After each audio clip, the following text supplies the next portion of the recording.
Ne da se baš ispred mene desilo neko čudo.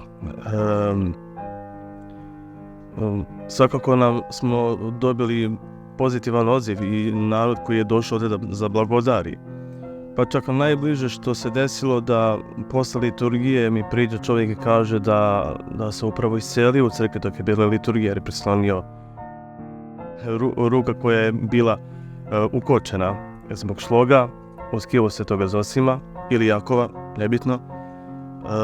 da je osjetio strujenje kroz tu ruku i da je mogao tom desnom rukom da je podigne i da se s njom prekrsti. To je, da kažem, najbliže ovako, ali bilo je, da kažem, raznih radosnih vesti za porod,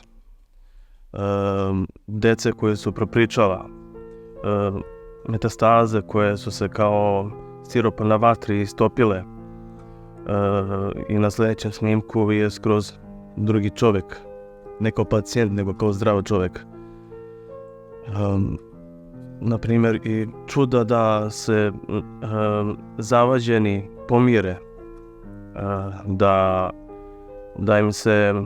da kažem, otpusti neko sudsko ročište ili neka, da kažem, zavrzlama na sudu i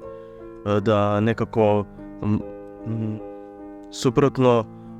da kažem, zakonu suda koji traje da se čovjek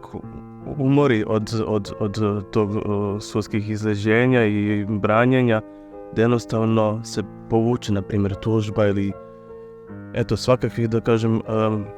ustupaka Gospod čini zarad našeg olakšanja, našeg nošenja bremena, da se još više veže, opet ponavljam, za veru i za Boga, da ne zaboravimo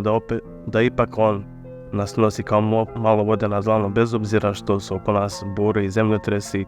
na raznim nivoima našeg života.